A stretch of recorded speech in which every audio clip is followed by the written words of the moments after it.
banyak hal lain yang belum dimulai prosesnya. Memenuhi apa yang diminta, tentunya tidak serentak ya, semua dipenuhi. Kami minta sungguh-sungguh seluruh warga negara untuk percaya kepada pemerintah.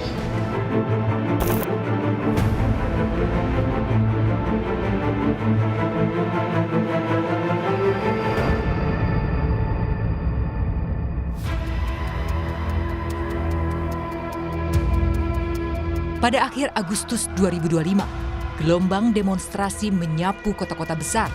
Rakyat menyuarakan keadilan, kesejahteraan, hingga terlahir 17+8 tuntutan rakyat. Tuntutan 17 masuk dalam bagian tuntutan jangka pendek yang telah jatuh tempo pada Jumat 5 September 2025 kemarin.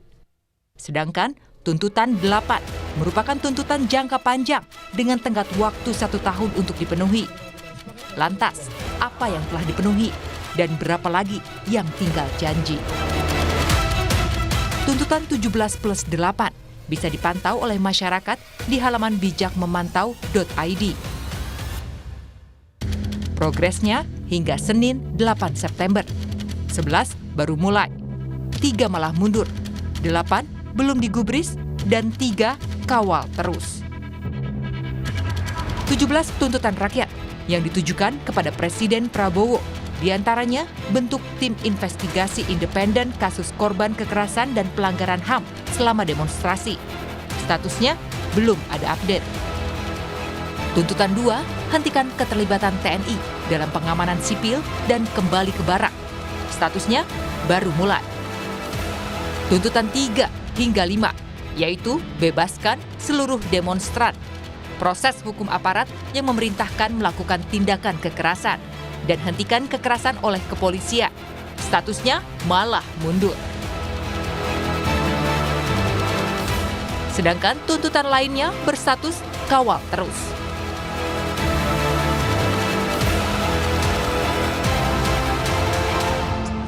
Pertama, tuntutan-tuntutan ini bukan dibagi ke satu lembaga. Tuntutan-tuntutan ini dari 17, 2 atau 3 per institusi. Dari DPR, Polri, TNI, dan juga Presiden. Dan banyak hal lain yang belum dimulai prosesnya. Tuntutan rakyat ada banyak. Tapi salah satu sesuai dengan message kita, transformasi, reformasi, empati. Salah satunya adalah transparansi dalam anggaran. 17+8 tuntutan rakyat lahir dari keresahan atas reformasi yang belum tuntas.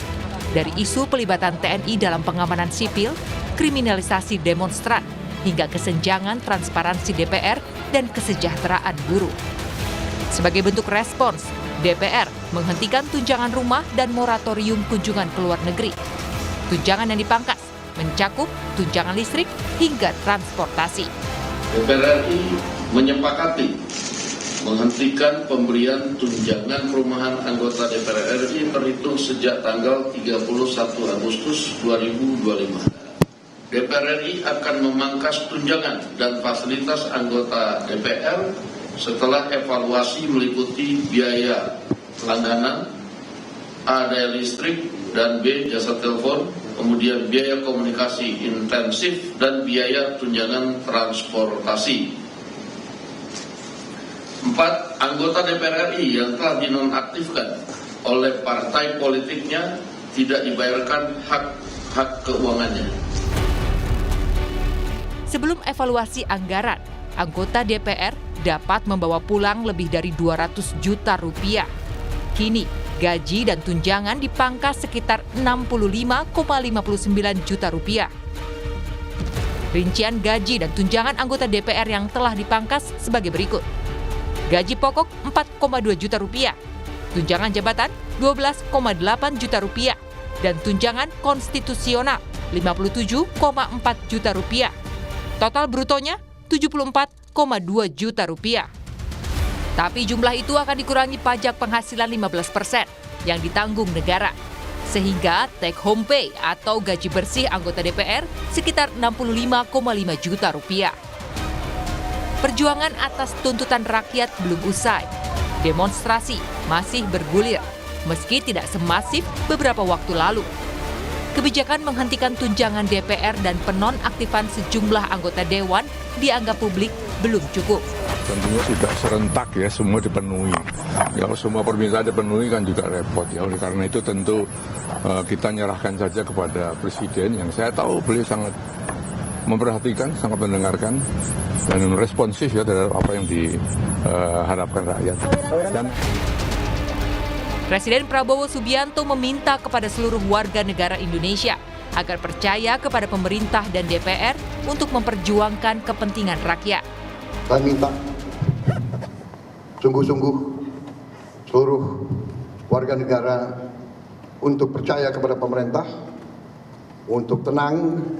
Pemerintah yang saya pimpin dengan semua partai politik, termasuk partai yang di luar pemerintahan, kami bertekad untuk selalu memperjuangkan kepentingan rakyat dan bangsa.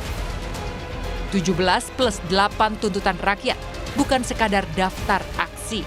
Ini adalah penilaian terhadap janji-janji demokrasi. Jika hanya sebagian tersentuh, bagaimana dengan sisanya? Tim Liputan, Kompas TV.